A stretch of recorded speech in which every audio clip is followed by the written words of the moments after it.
अच्छे नाम में जय मसीह की। मैं आज आप लोग के सामने मेरी और मेरी दीदी के जीवन की गवाही के बारे में शेयर करना चाहती हूँ। पहले मैं अपनी दीदी के बारे में बताऊंगी। मेरी दीदी भी नर्सिंग की हुई है, मैं भी नर्सिंग की हुई हूँ। मेरा भी MSc नर्सिंग चल रहा है, दीदी भी BSc नर्सिंग है। तो जब वो जबलपुर हॉस्पिटल में जॉब करती थी तो गवर्नमेंट जॉब के लिए बहुत परेशान थी। उस समय वैकेंसीज भी नहीं आ रही थी। दीदी तो मुझे पढ़ाई भी हुई है, मेरी टीचर है, अच्छे से जानती है। तो उस समय हम लोग मतलब दीदी का नया नया आना शुरू हुए थे। तब दीदी ने मेरी बहन के लिए, उस समय मैं पढ़ रही थी पर मेरी दीदी पास आउट हो चुकी थी, जॉब कर रही थी। उनके लिए भविष्यवाणी की थी कि 2020 के बाद तुम्हारी जॉब लगेगी, 2020 के बाद। और एग्जैक्टली ऐसा ही हुआ कि 2020 के बाद जून में दीदी का गवर्नमेंट जॉब लगा। अप्रैल में उनका यहाँ पे संविदा में हुआ मेडिकल कॉलेज में, लेकिन सितंबर में उनका फाइनली गवर्नमेंट जॉब पक्की लग गई शहडोल में। और आज वो वहाँ पे अपने बेटे और पति के साथ में है। और उनके जीवन की एक गवाही और है कि प्रभु ने उनको ऐसा उठाया। दीदी ने कहा था, वो काफ़ी यहाँ ट्रांसफ़र के लिए परेशान हो रही थी कि ट्रांसफ़र हो जाना चाहिए, मैं अपने घर वापस आना चाहती हूँ। लेकिन दीदी ने उनके लिए ये भी कहा था कि प्रभु तुमको वहाँ पे मेटर्न बना के ही यहाँ लेकर आएगा।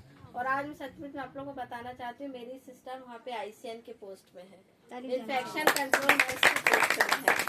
तो मतलब कि हम संगति में दीदी के साथ हमेशा बने रहे। और सच में प्रभु ने उनके द्वारा अगुवाई किया कि मतलब ऐसा होगा, और सच में ऐसा ही हुआ कि वो आज ICN की पोस्ट में है और वहाँ पे कार्य कर रही है। और ऐसा है कि अभी फिर दीदी और हम गए थे शहडोल। मैं पहले से ही चली गई थी अपनी बहन के यहाँ, और मैंने दीदी को बोला था कि दीदी मैं जा रही हूँ, आप मेरे साथ चलिए। पर उनको यहाँ पे भी काम था, इस वजह से उन्होंने बोला कि मैं 10 तारीख को आऊँगी। तो मैंने फिर 9 तारीख को फ़ोन किया दीदी को और मैंने कहा कि दीदी आप आइए करके, और यहाँ पे प्रेयर लेना है। मेरी दीदी बहुत परेशान थी, क्योंकि कहते हैं ना कि प्रभु अपन को उठाता तो 4 लोग से सताने वाले भी शुरू हो जाते हैं। और ऐसा दीदी के साथ भी हुआ एग्जैक्टली, और ऐसा मेरे साथ भी हुआ। जहाँ मैं काम करती वहाँ पे भी मुझे मसीही लोगों के द्वारा ज़्यादा सतावाया, अन्य जातियों के द्वारा नहीं, पर मसीही लोगों के द्वारा ही ज़्यादा सतावाया। और वहाँ पे भी जहाँ मेरी दीदी है उनको भी मतलब अन्य जाति लोगों से तो सतावाया ही, साथ में मसीही लोगों के साथ भी मतलब उससे ज़्यादा उनको सतावाया। तो मैं भी अपनी जॉब छोड़ने के लिए मतलब कि तैयार बैठी थी कि मैं वहाँ से जॉब छोड़ दूंगी, अब मैं नहीं करूंगी। और मैं आई दीदी के पास, मैंने प्रेयर कराया, मैंने बोली दीदी मैं वहाँ से जॉब छोड़ रही हूँ और मैं कॉलेज ज्वाइन करना चाहती हूँ, आप मेरे लिए प्रेयर करें कि प्रभु मुझे रास्ता दे। लेकिन ऐसा हुआ कि दीदी ने मेरे लिए प्रेयर किया अच्छे से, मैं यहाँ नाश्ता करी, सब कुछ हुआ। लेकिन दीदी ने प्रेयर किया, मुझे कहा कि तुम देख लेना कि तुम्हें वो लोग छोड़ने नहीं देंगे, क्योंकि तुम वहाँ का पुराना और बहुत अच्छा स्टाफ हो। मैं पूरा पीडियाट्रिक वार्ड देखती हूँ, वहाँ की मैं सीनियर स्टाफ हूँ। तो लेकिन मतलब सताव की वजह से सताव की वजह से मुझे लगा कि अब मुझे वहाँ से छोड़ देना चाहिए। मैं इतनी फ्रस्ट्रेट हो गई थी। उसी तरह सेम मेरी दीदी के साथ हुआ कि ICN के पोस्ट में वो गई तो लोग उनको सताने लगे डॉक्टर्स के द्वारा, और भी जो मसीही लोग थे, जलन की वजह से कि इसको क्यों बना दिए, क्योंकि और भी वहाँ पे MSc स्टाफ है। तो उनको लोगों को लगता होगा कि हम ज़्यादा पढ़े लिखे हैं तो हमें मतलब ये पोस्ट मिलना चाहिए था, ऐसा वैसा जो भी हो सकता है।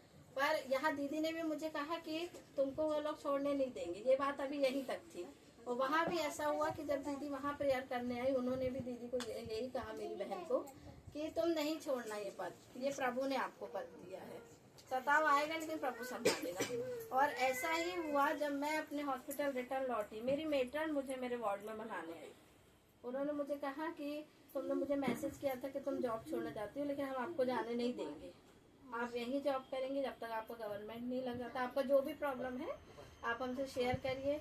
प्लस उन्होंने मुझे सैलरी में भी इंक्रीमेंट किया कि हम आपका सैलरी बढ़ाएंगे, आप यहीं पे जॉब करिए, कोई भी प्रॉब्लम हो आप मुझसे शेयर करिए। सबसे बड़ी मेटर्न जो हमारी थी, उनके कान तक ये बात पहुंच चुकी थी, पर वो ही मुझे मनाने आई और उन्होंने मुझे रोका। और ऐसे ही मेरे साथ दीदी के भी साथ सेम हुआ कि जब उन्होंने मतलब ऐसा डिस्कस किया, आपस में बोल दिया कि नहीं अब मैं छोड़ दूंगी, तो एक डॉक्टर है वहाँ पे सीनियर, उन्होंने बोला नहीं सिस्टर मैं आपकी हेल्प करूँगा। वो बड़ी पद पे हैं जो भी डॉक्टर है वहाँ के, उन्होंने बोला कि मैं आपको हेल्प करूँगा, जो भी आपका वर्क रहेगा मैं हेल्प करूँगा। और साथ की जो मेट्रन्स भी थी, जब उनको पता चला कि ICN का वर्क कितना ज़्यादा होता है, कितना वर्कलोड होता है उनको, और जब मैंने उनको मैं जिस हॉस्पिटल में वहाँ का मैंने पूरा प्रोटोकॉल भेजा दीदी को, और उन्होंने जब वहाँ ICN का प्रोटोकॉल बताया कि क्या होता है, क्या क्या चीज़ें मैनेज करना होता है, तो वहाँ की जो नर्सेज थी वो डर गई कि वाकई में ICN का काम बहुत ज़्यादा होता है। तो ICN का काम ये होता है कि पूरे हॉस्पिटल का जो इन्फेक्शन है उसको कंट्रोल करना। मेट्रन का काम है राउंड लेना, जो भी डिसीज वगैरह और ये सब चीज़ों के बारे में सब रिकॉर्ड रखना ही होता है। बट ICN का जो काम होता है पूरे इन्फेक्शन को कंट्रोल करना होता है, तो उन्हें बहुत सारी चीज़ों को देखना होता है। जब ऑडिट वगैरह होते हैं, जब बाहर से टीम वगैरह, तो सबसे ज़्यादा रोल होता है ICN का, क्योंकि कहीं पे भी कुछ भी इन्फेक्शन से रिलेटेड चीज़ें टीम को मिलती है तो वो चीज़ों का माइनस पॉइंट जाता है। ठीक है। और इस बार ऐसी हॉस्पिटल में हुआ कि हमारे यहाँ पे हैंड वॉशिंग को लेके थोड़ा प्रॉब्लम हुआ था, तो सबसे ज़्यादा ICN को ही फेस करना पड़ा था। तो वो पोस्ट दीदी को मिली, तो जब उन लोगों ने देखा कि ICN का वर्क सच में काफ़ी ज़्यादा मतलब कि क्रिटिकल है, मेंटेन करना बहुत मुश्किल है। मैंने भी प्रोटोकॉल्स भेजे उनको वहाँ का कि ऐसा होता है, ये सब चीज़ें मेंटेन करना होता है, सब रहता है। तो उन लोग घबरा गए कि इतना काम तो हम नहीं कर पाएंगे क्योंकि हमने किया ही नहीं है। मगर दीदी के NABH हॉस्पिटल से करके गई है, तो उनको सारा चीज़ ऑलरेडी मालूम था। मैंने भी यहाँ से उनको हेल्प किया, जो भी नई चीज़ें अपडेट हुई है, तो उन्होंने खुद बोल दिया कि नहीं, हम ये पद नहीं संभाल पाएंगे, आप ही संभालिए और हम आपको हेल्प करेंगे। तो इस तरीके से प्रभु ने उनके जीवन में भी काम किया और मेरे जीवन में भी काम किया, और प्रभु ने मुझे चंगाई भी दी है। काफ़ी दिन से मेरे पैरों में दर्द भी रह रहा था, पता नहीं क्यों ऐसा कंटिन्यू बना हुआ था, 3-4 महीने से ठीक ही नहीं हो रहा था। अब मुझे ऐसा लग रहा है शायद शीत की वजह से, कि क्या कुछ लोग मुझे हॉस्पिटल में बोले ये टेस्ट करा लो, वो टेस्ट करा लो। तो मैंने सिर्फ प्रार्थना किया कि नहीं प्रभु, मुझे कोई टेस्ट नहीं कराना, आप ही चंगा करो। मेरा लहू भी आपने ही बनाया है, मेरी हड्डियाँ भी आपने ही बनाया। और दीदी और जीजू आए, मेरे घर प्रेयर करके गए, और आज मैं पूरी रीति से चंगी हूँ। कोई दर्द मेरे पैर में बिल्कुल नहीं है।